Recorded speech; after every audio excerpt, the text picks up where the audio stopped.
এই মুহূর্তে দাঁড়িয়ে আছি কিন্তু কেশপুরে। আর কেশপুরে আমি একটা জায়গায় দাঁড়িয়ে আছি, দেখতে পাচ্ছেন এই মুহূর্তে বৃষ্টি হচ্ছে এবং ঝোড়ো বাতাস, তার সঙ্গে কিন্তু শিলা হচ্ছে, শিলা বৃষ্টি পড়ছে, মানে শিল পড়ছে, দেখতে পাচ্ছেন ছোটো ছোটো শিল পড়ছে। এবং কেশপুরে এই মুহূর্তে কিন্তু ফসল আছে, জমিনে ধান আছে এবং আলু আছে, এবং শিলেতে একটা শিল যদি পড়ে, এরকম যদি শিল পড়তে থাকে তাহলে কিন্তু কেশপুরে ফসলের একটা কিন্তু ক্ষতি হবে।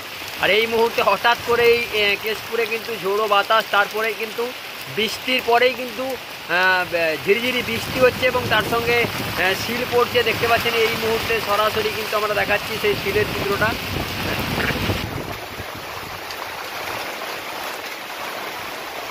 এই মুহূর্তে কিন্তু ঝড়েতে কেশপুর পুরা রণ্ডভণ্ড, এবং যেভাবে শিল পড়ছে, এই যদি শিল পড়তে থাকে কিন্তু ক্রমশই ফসলের একটা ক্ষতির আশঙ্কা। বহুদিন ধরে কিন্তু পানি হয়নি, তাপমাত্রা কিন্তু বাড়তেই ছিল। তারপরে কিন্তু আবহাওয়া দপ্তর কিন্তু পূর্বাভাস দিয়েই ছিল যে পানি হওয়ার সম্ভাবনা রয়েছে এই জায়গাগুলোয়। কিন্তু আজকে দেখা গেল হঠাৎ কেশপুরে 6:30 নাগাদ ঝোড়ো বাতাস, তারপরে কিন্তু শিলাবৃষ্টি হচ্ছে। আর এই মুহূর্তে কিন্তু সেই চিত্র সরাসরি দেখাচ্ছি আমরা আমাদের সত্য সন্ধান কেশপুর ক্যামেরায়, দেখতে পাচ্ছেন।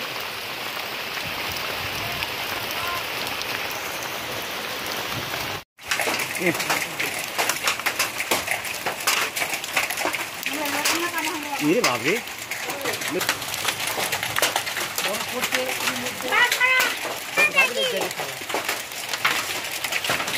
বিশাল শিল পড়ছে, মরে যাবে মা দিলাম।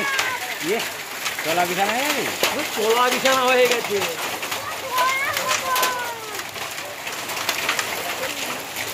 কঠিন ব্যাপার যাবে মাল্লার কুদরত। তুই আই যায়নি দেখ,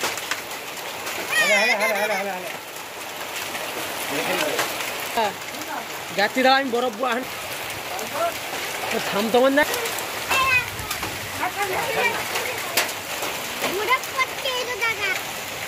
গ্রহণ করা বাবা।